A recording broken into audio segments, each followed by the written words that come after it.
to? Parang gagamba? Gagambang nakatalikod? Gagamba ba to? Anong gagamba? Wala. Hindi ko kausap ko yung mga ta. Pakita ka. Taga saan ka? Taga Sambales ako. Ano ang love language mo? Physical touch, syempre. Ano ang relationship status mo? Single. Bago lang. 8 months pa lang. Bali, 8 months ka na din walang ano. Oo. Parang kamukha mo yung ano, girlfriend ni Sinyo. Sino yun? Basta kamukha mo girlfriend ni Sinyo. Ano ang type mo sa lalaki? Ano? Depende.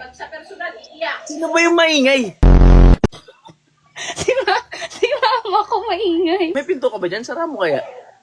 Sarado mo yung pinto. O kaya busalan mo yung bibig?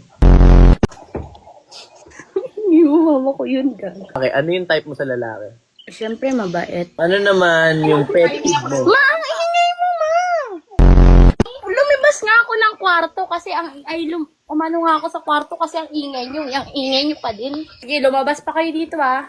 Okay na. Ang ingay na mama ko. Oo nga eh, ang ingay ni ano, ni Tita.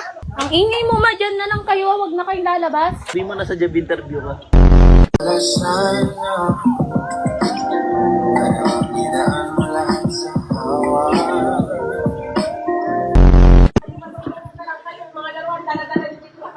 Alas 9 na pero nagsisermon ko din mama mo. Uy, walang pinipiling oras yan. Ano ka ba?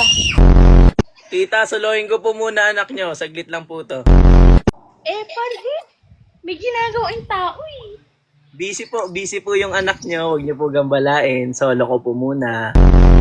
Pinagiling yung babae pababa. Pababa. Isinoro hari pagi malala. Pre, nakapasa ka na. Andito na tayo sa pinakamahirap na exam. Ano yun? Ay! Asan na siya? Incomplete. Wala kang acting. Okay, so 72. Pipirmahan ko na rin. Okay, pakitawag yung magulang mo bukas. Yeah, pinagiling yung babae pababa. Pababa. Isinoro hari pagi malala.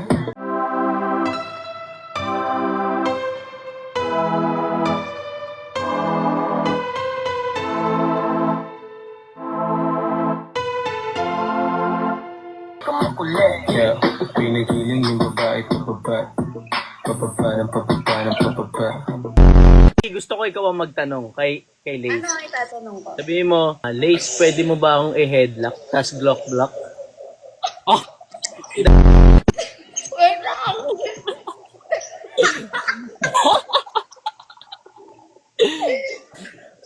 Dali. Okay, 1, 2, 3, go. Please. Wait! Please, pwede mo pa ako headlock and black. So, since nag-gym ka, Lace, eto si Ihi, kunyari, bagong pasok siya sa gym. So, wala ka pa ganong alam. Parang hindi mo alam yung mga, gamitin yung mga equipment sa gym, syempre. Tapos tuturuan ka ni Lace, okay? Kailangan nyo dalawang pumikit. Lapit nyo yung mukha nyo muna sa camera. Okay? Dilat. Mag-kiss kayo. Paparinig ako sa inyong music, then kailangan damdamin nyo lang yung music. Kasi itong music na to, nakakatulong to para mapunta kayo sa pinaka full potential nyo, okay?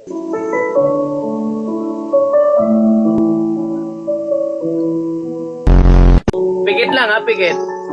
Damhin nyo lang. Naamoy nyo yung hangin. Kabilang ko ng 1, 2, 3, go. Didilat na kayo ha. 1, 2, 3, go. Hi, Ishi.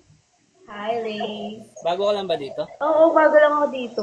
Medyo nalilito nga ako eh. Pwede bang patulong? Sure, why not? Ay, thank you. Tapos, parang dadamputin mo yung dumbbell. Ako? Oo, tapos ikaw gaganto ka, Lace. Kailangan naka-squat ka. Kunin mo yung dumbbell, lagay mo dito. Talikod.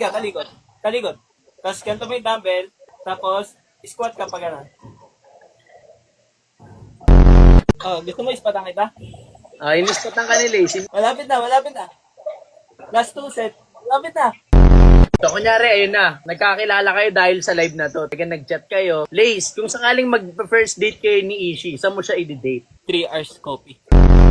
3 hours ko. Parang ako lang narinig yun, tol. Okay, Ishi. Kung sakaling i-date mo si Lace, saan mo siya i-date? First date to, ah. Dito sa bahay ko. Dito kami mag-date sa bahay ko. So, syempre, nag-date kayo. Nagkatuloy-tuloy yung date. Syempre, ikakasal kayo. Lace, kung sakaling ikakasal kayo ni Ishi, saan mo siya gusto mapakasalan? Baraswa in church. Ikaw, Ishi, kung sakaling ikakasal kayo ni Lace, saan mo kayo gusto ikasal? Dito sa Antipolo. So, syempre, tol, ikakasal kayo. Ano next ng kasal? Kiss the bride. Mali, Ay! honeymoon. Ay, honeymoon mo? Lace, kung sakaling mag-honeymoon kayo ni Ishi, saang lugar mo kayo gusto mag-honeymoon? Sa dagat. Ishi, kung ikaw, kung sakaling mag-honeymoon kayo ni Lace, saan mo kayo gusto mag-honeymoon? Kung saan gusto niya. O, Lace, syempre na, nag-honeymoon na kayo. Anong position? Pusi. Gusto ko ano eh, yung helicopter. Ikaw, Ishi, yung sakaling mag-honeymoon na kayo, anong position? Ano, missionary.